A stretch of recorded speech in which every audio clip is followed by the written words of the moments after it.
Hi friends, ఇక్కడ చూడండి. ఇతను వచ్చి చాలా వర్క్స్ చేస్తాడండి.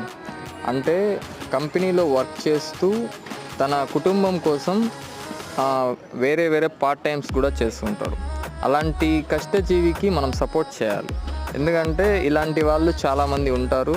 ఇతని వర్క్ చూడండి, ఎంత ఫాస్ట్గా కట్ చేస్తాడో ఆనియన్స్ అనేవి. ఒకసారి గమనించారంటే ఇలాంటి వాళ్ళు చాలామంది ఉన్నారు. అలాంటి వాళ్ళని మనం ఎంకరేజ్ చేయాలి, అంతేగాని డిక్రేజ్ చేయకూడదు.